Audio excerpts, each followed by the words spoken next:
Déjame ir un poquito a lo último que estabas hablando, lo que nos toca a nosotros, los periodistas, y particularmente a vos, ¿no? Pero, ¿cuál fue la mejor entrevista que tuviste? ¿Que yo hice? Sí. Uy, no sé. En toda mi carrera no tengo ni más mínima idea. He tenido algunas lindísimas, algunas durísimas. No sé. Si vos me decís ahora de los últimos tiempos y en estas entrevistas que ahora han salido en el libro Pausa, te diría que una de las que más me gustó fue probablemente a Fernando Henrique Cardoso, el expresidente brasileño. Mirá que entrevisté a gente increíble, desde Yuval Noah Harari hasta Jared Diamond, todo lo que quiera, Tom Friedman, a Jacques Attali, Ai Weiwei. Yo diría probablemente sí, Fernando Henrique Cardoso, porque combina la edad, la experiencia, el haber sido senador, ministro, presidente, y lo intelectual académico. Él fue profesor en la Sorbona, entonces tiene un mate superlativo. Sí, probablemente sea él. Para vos, ¿qué es el éxito para un periodista? Lograr difundir información que resulte útil a los lectores. Ese sería sintéticamente lo que vos pensás que es el éxito para el periodista. ¿Periodista? Sí. Sí. Es lograr alertarle, informarle a los lectores sobre algo que merece ser informado. De una forma fácil, de una forma que lo puedan leer fácilmente. Y vos en particular tenés un estilo de periodismo, que es el periodismo de investigación, que es otra impronta, es otra realidad. Se mete en cosas, en personas, con mucho poder, en lugares, vos siempre hablás de estar como en el sótano, de estar trabajando en los sótanos, en las cuevas, de alguna forma. ¿Te sentiste en peligro en algún momento? ¿Y qué es lo que te motiva para salir adelante una vez que recibís una situación que no sabes cómo manejarla, que es sumamente peligrosa? Sí, he estado en peligro algunas veces. No fueron momentos agradables. Y al mismo tiempo a mí me gusta lo que hago. Es una cuestión de vocación. Me divierte. Parece frívola la respuesta, pero no lo es. A mí me apasiona lo que hago. Creo que es útil. Si querés que en vez de ser frívolo o ser pretencioso, creo que es un servicio público. Y entonces, del mismo modo que creo que es un servicio público a las entrevistas que estoy haciendo ahora, esas que han salido en el libro Pausa y las que están saliendo también en el libro Nación, porque creo que aportan miradas, le permiten a los lectores acceder a ideas, visiones, panoramas que de otro modo no tendrían, que de otro modo no llegarían a, por ejemplo, a la Argentina. Parte del esfuerzo de estas entrevistas es salir a buscar gente increíble de América, Europa, Asia, África, Medio Oriente, que de otro modo no aparecerían en los medios de comunicación argentinos. Y creo que muchos de ellos tienen algo, ni siquiera algo, mucho, muy valioso para contar. Vos en una famosa charla que diste mencionabas varios ejemplos y que Argentina de alguna forma es un lugar donde suceden cosas que superan a la ficción, Sí. más en un sentido como sociológico de cómo nos vemos como país. ¿Podrías comentar alguna de estas anécdotas, de alguna cosa que vos te haya tocado vivir, que te haya tocado retratar? Por ejemplo, lo de la Virgencita da vuelta, de la cartelización de la obra pública, los que vendían Sí. las milanesas, lo que se te En ocurra. fin, te lo simplifico. Para ni siquiera contar una anécdota mía, porque por ahí el que nos está viendo ahora podría no creerme, decir, dale, Hugo. Vamos a decirlo de otro modo. Tenemos un expresidente que dice que a otro expresidente lo mató la presidenta. Recordemos que tenemos que Carlos Menem dijo que a Néstor Kirchner lo mataron, le pegaron un tiro, y que en realidad debió ser Cristina o algunos miembros del entorno. Ese nivel de locura. Vos imaginate que tuvieras que, qué sé yo, que Bush dijera que al esposo de Michelle Obama, siendo presidenta Michelle Obama, le pegaron un tiro. Es de locos.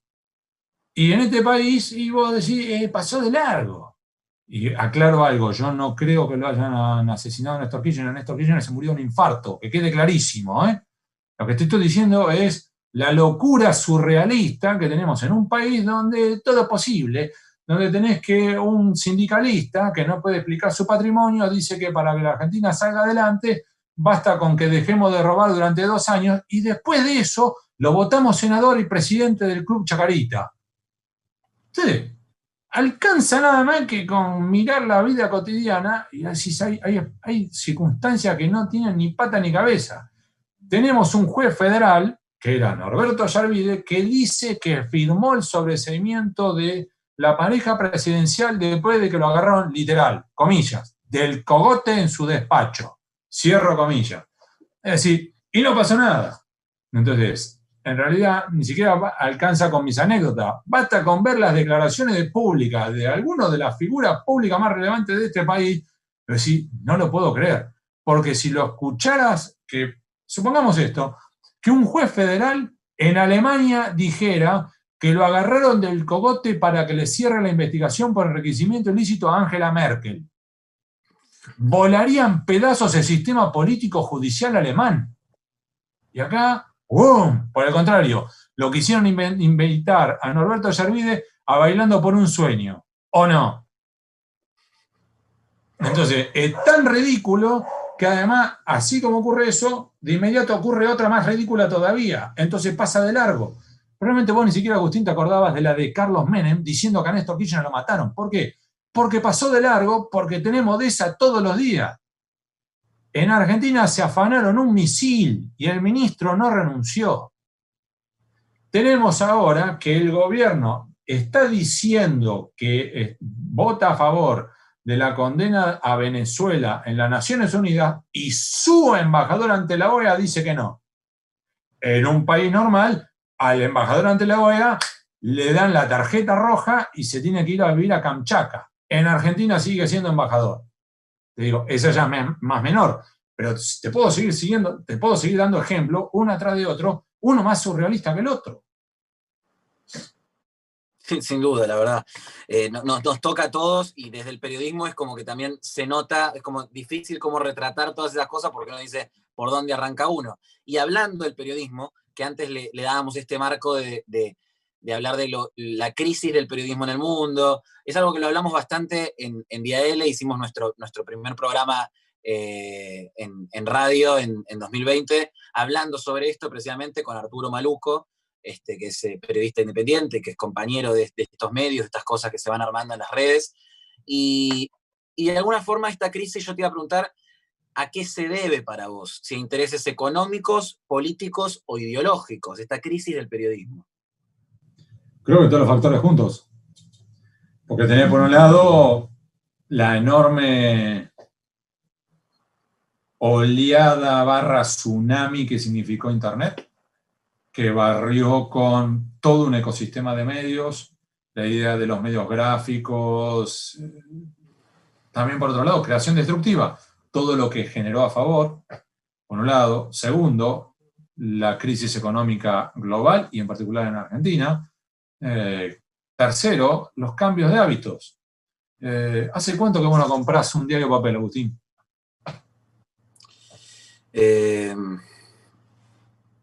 Y te diría del 2014, 2013.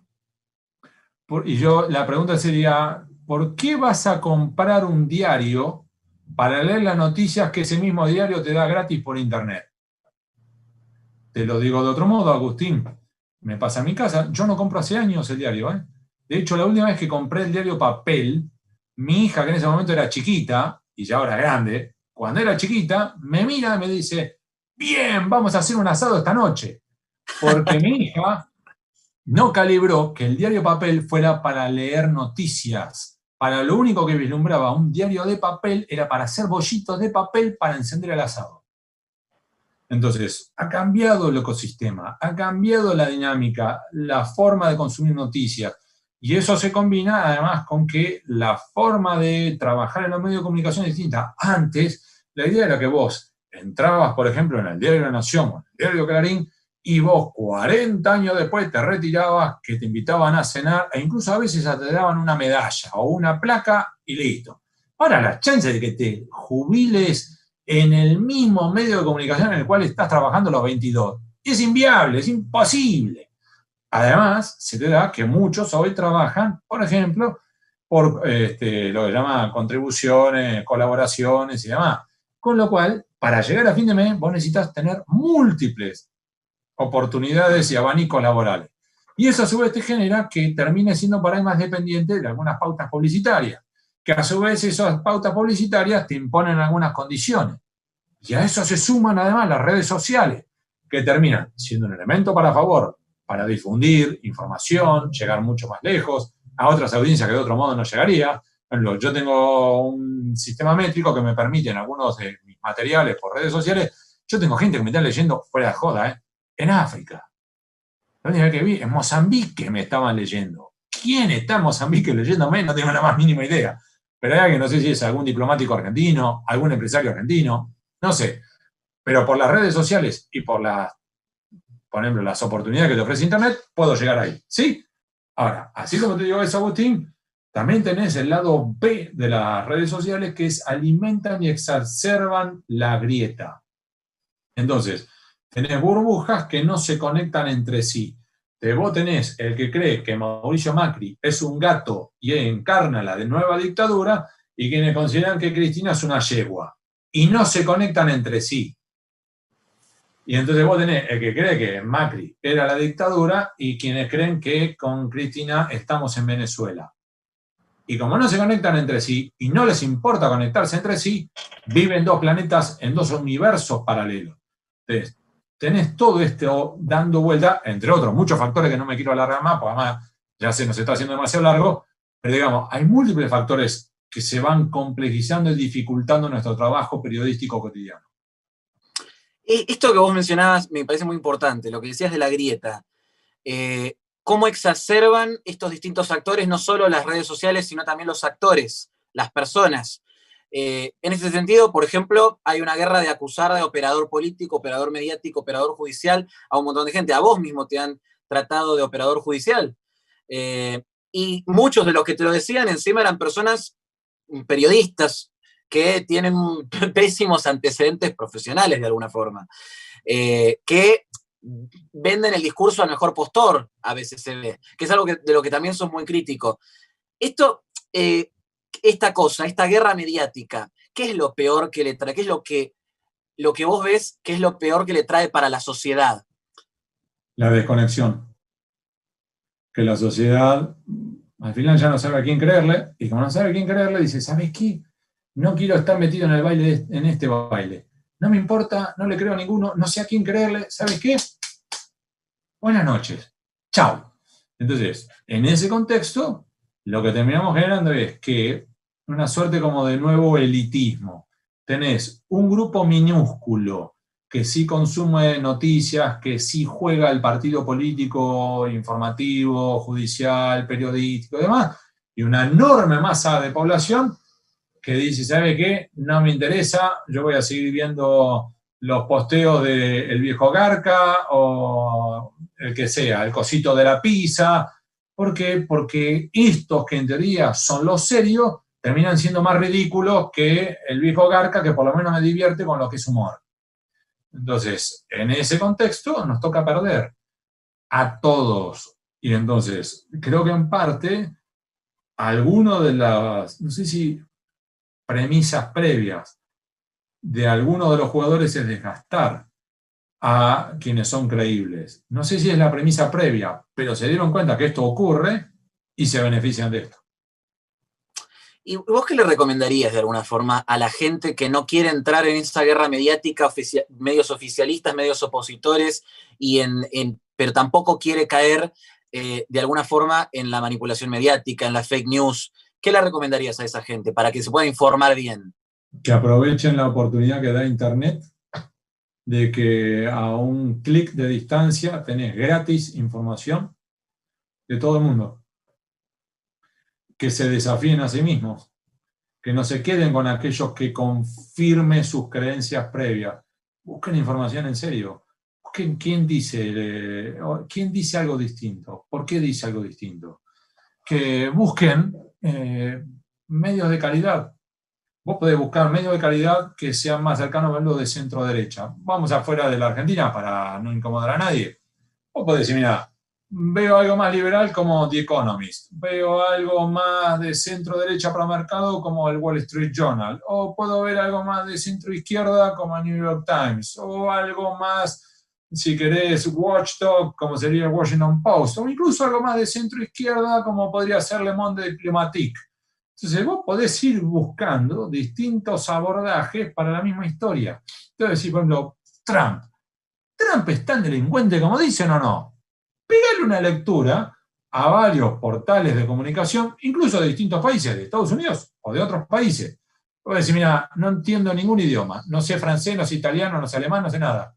Está el Google Translate. Yo leo los medios alemanes, pongo Google Translate, ¡pum!, me lo tiro en español. No es la mejor traducción del planeta, pero podés entender lo que están diciendo, ¿eh? Gratis. Entonces, vos me podés decir, no tengo el tiempo para dedicarle 2 horas por día a leer los medios de comunicación del planeta. Es cierto, pero podés buscar en los temas que a vos sí te importen distintas campanas sobre lo que a vos te afecte en tu propia localidad. Supongamos que sea Munro. Bien, ¿qué se sabe sobre lo que ocurre en Munro? Buscá distintos periodistas, distintas radios, distintos portales y empezá a ver qué te dicen. Si tenés un portal de internet que te dice que, por ejemplo, hoy la municipalidad de Munro está cerrada y fuiste a la municipalidad y está abierta, ese portal no lo consumas más. ¿Para qué consumís un portal que te miente? Dejalo a un costado, buscate otro. Entonces, ¿y por qué digo esto? Porque vos tenés algunos, por ejemplo, operadores que te dicen que Scioli era nuestro presidente. Que a su vez son los mismos operadores que te dijeron que, por ejemplo, Campanella y Alfonso Prat estaban en los Panama Papers. Falso. Que después también dijeron que Mauricio Macri tenía como 70 sociedades offshore en la Panama Papers. Falso, y no me importa defenderlo a Macri, voy como un ejemplo. Que son los mismos operadores que después te dijeron. Entonces, el problema no es de los operadores, el problema es de la gente que sigue yendo a verlo. Si ya te dijo que Scioli era nuestro presidente, por lo menos toma con pinza lo próximo que te diga ese mismo señor. ¿Qué es lo que le pasa al poder con el periodismo independiente, con las redes sociales? Pues yo creo que depende. ¿Por qué? Porque como también en el periodismo que trabaja en grandes medios de comunicación o en pequeños medios de comunicación, vos tenés ejemplos superlativos, gente de primera, y yo conozco colegas de primera, en el Destape Web, en Página 12, en Infobae, en Perfil, en Clarín, en La Nación, en La Voz del Interior, La Gaceta de Tucumán, y puedo seguir, ¿sí? Del mismo modo que también conozco pilas de profesionales de primera, por ejemplo, en Río Gallegos, que los chicos de OPI Santa Cruz se la bancan. También los colegas de análisis digital, una página web que está en Entre Ríos, que a pulmón, con dificultades presupuestarias, si querés, como los mandan a pelear a Vietnam con 2 palitos chinos, y se la bancan, y hacen muy buen trabajo. Entonces, como en todos lados, tenés ese, después tenés el típico rapiñero de pauta publicitaria de la municipalidad de turno, ¿sí? Pero eso está en todos lados, y pasa también con múltiples periodistas de medios de comunicación grande que rapiñan en municipalidades o en empresas.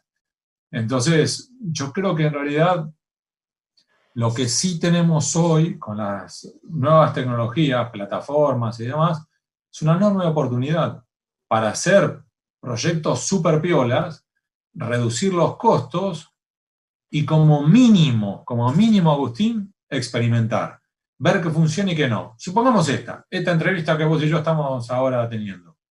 Vos podés decir, mira, podés hacerla, subirla a internet como video, subirla como un podcast, hacer un blog, subirla y difundirla por Twitter, Facebook, Instagram, incluso en el estado de tu WhatsApp. Además podés armar una página web propia. Además podés estar difundiéndola en un blog. Entonces, un mismo material diversificado en múltiples plataformas y redes sociales con distintos tipos de variantes para distintos tipos de audiencia. Entonces, en realidad esto te permite experimentar y vos mismo después decís, mira, la verdad, encontré que esto no funciona como podcast, no nos escucha ni mi mamá. Y por el contrario, sí funciona, supongamos, que en las historias de Instagram logramos que sí hagan clic para ir después a nuestra página de internet, donde a su vez sí podemos poner los audios y en vez de funcionar en Spotify, funcionan como audios en nuestro propio. Entonces, eso es una experimentación que cuando sos no chico grande, sino flexible o rígido, si sos flexible, te permite ir avanzando. Para mí, está buenísimo. Y respecto a todo esto, estos discursos que se quieren instalar de cómo el periodismo independiente de alguna forma es un riesgo para la democracia, como decía el senador Luenzo, el artículo de Parrilli sobre la reforma judicial, la detención ahora del Presto, el periodista independiente de Córdoba, o sea, todas estas cosas. ¿Vos creés que es una posibilidad que traten y que sean exitosos en controlar el discurso de los medios independientes? Yo creo que ahí está el punto. En tu misma pregunta está la respuesta. ¿Van a tratar? Algunos sí. De hecho, ya lo están tratando. ¿Van a poder? Yo creo que no. Porque además es como pasó con la página de internet, ¿te acordás? ¿Cuevana? Sí, tumbaron Cuevana. Y ahora tenés Cuevana 2, Cuevana 3. Y bloqueaste a Taringa y te salió Poringa. Y bloqueaste a Napster y te salieron otros. En el contexto actual, para bien y para mal, porque también tenés que las mentiras circulan. Entonces, así como no podés tapar el sol con las manos cuando tenés información verídica, también es muy complicado cuando tenés información que es putrefacta. Entonces, eso es a favor y en contra. Y también ahí está la verdadera responsabilidad social de quienes tenemos estas oportunidades de comunicar como nosotros. Nosotros tenemos que tener cuidado además con lo que estamos publicando. Primero por nuestro deber hacia la sociedad y por otro lado también para proteger nuestra propia marca personal. Si nosotros nos ganamos el mote de mentiroso y estamos complicados, ¿cómo te la sacás? El punto es, tenés que ir haciendo un trabajo prolijo y al mismo tiempo aprovechando las oportunidades. Y que te van a tratar de tapar el sol, por supuesto. Y donde metas los dedos en el enchufe, te van a venir a buscar y para tratar de saludar a tu mamá, no lo dudes, Agustín. Y bueno, al mismo tiempo, son las reglas de juego. Vos elegiste este camino. Yo también. A mí me gusta lo que hago. A vos te gusta lo que haces. Entonces, es lógico que en algún momento metas los dedos en el enchufe. Hugo, y déjame hacerte una pregunta más, en un ámbito más personal tuyo. Te quería preguntar, ¿qué heredaste de tus padres? ¿Qué sentís que heredaste de tus padres? ¿Y qué te gustaría que hereden tus hijos de vos? De mi viejo quisiera creer que su ética y su visión analítica, y de mi vieja su inteligencia ejecutiva, pragmática y su capacidad de ejecutar. Los dos, si querés, han sido como los grandes espejos morales míos. ¿Y qué me gustaría que mis hijos hereden de mí? Me alcanza con que sean buenas personas. No sé si yo lo soy o no. Pero si vos me decís, mira, me importa nada, un carajo, si les va bien en una profesión o en otra, o que si ganan dinero o no, me importa un carajo. Pero que si yo me encuentro con alguien y no saben que son mis hijos, que me digan, ese es un buen pibe. Con eso ya estoy hecho. Bueno, Hugo, gracias. Gracias por esta entrevista, por esta nota, por haberte brindado, por todo. Y te iba a preguntar una última cosa, que es, ¿hay alguna pregunta que no le hice y que le hubiera gustado que le haga? ¿De dónde sacaste esa idea?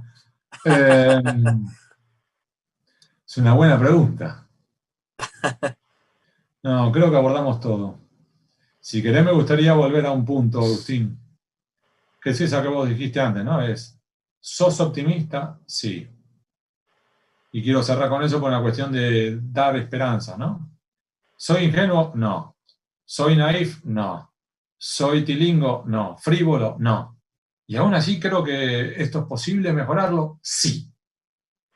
Porque gracias a mi trabajo me ha tocado, Agustín, recorrer prácticamente todo el país, porque he visto lo que son los argentinos, porque he visto cómo trabajan, cómo se sacrifican, cómo inventan, cuán flexibles son, porque sé que quieren mejorar, porque sé que se frustran porque no mejoramos, porque sé que tenemos un enorme potencial, porque en las zonas en donde no tenemos productividad agrícola o ganadera tenemos inventiva, donde no tenemos inventiva tenemos turismo, donde no tenemos turismo tenemos resiliencia, y yo creo que este país tiene todo, que ojalá lo podamos hacer.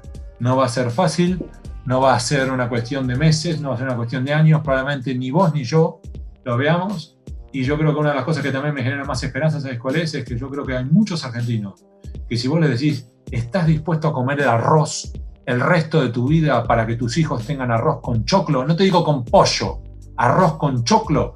Yo creo que la inmensa mayoría de los argentinos te dicen, sí, estoy dispuesto, vamos. Pero eso me da esperanza.